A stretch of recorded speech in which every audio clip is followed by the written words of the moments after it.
অ্যাকাউন্টে ঢোকার পর আপনাকে ব্যালেন্স অ্যাড করতে হবে, কারণ ব্যালেন্স ছাড়া আপনি রিচার্জ অথবা কোনো ড্রাইভ অফার কিনতে পারবেন না। তো সেই জন্য আগে আপনাকে ব্যালেন্স অ্যাড করে নিতে হবে। তো ব্যালেন্স অ্যাড করবেন কিভাবে?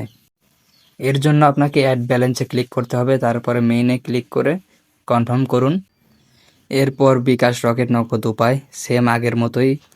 তো আপনি এখান থেকে একটি সিলেক্ট করে আপনি যত টাকা অ্যামাউন্ট নেবেন বা ব্যালেন্স অ্যাড করবেন তত টাকা আপনি অ্যাড করে নিতে পারবেন। সেম আগের মতোই সেন্ড মানি করে ট্রানজ্যাকশন আইডিটা এখানে নিয়ে এসে পেস্ট করে দিবেন, দিয়ে ভেরিফাই করবেন। 5 থেকে 10 সেকেন্ডের মধ্যে আপনার ব্যালেন্স অটোমেটিকলি অ্যাড হয়ে যাবে। ব্যালেন্স অ্যাড করার সময় মাথায় রাখবেন সর্বনিম্ন 50 টাকা।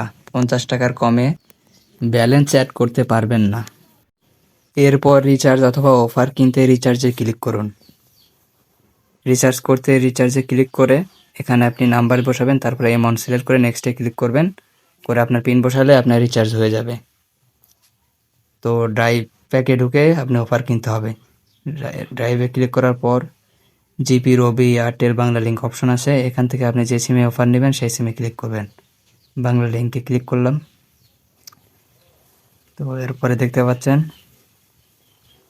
অসংখ্য অফার আছে, আপনার যেটা ভালো লাগবে, যেটা আপনার পছন্দ সেই অফারটি আপনি কিনবেন এখান থেকে। অফার কিনতে চাইলে বাইয়ে ক্লিক করবেন। এরপর এখানে আপনি যে নাম্বার অফারটি নেবেন সেই নাম্বার বসাবেন। নাম্বার যেন ভুল না হয়, নাম্বার ভুল হলে কর্তৃপক্ষ কোনো সময় দায়ী থাকবে না। তো এখানে নাম্বারটি বসে নেক্সটে ক্লিক করবেন। নেক্সটে ক্লিক করার পর শুধুমাত্র পিন বসাবেন, তাহলে হয়ে যাবে। এখানে পিন দিয়ে কনফার্মে ক্লিক করবেন, তাহলে আপনার কাজ শেষ।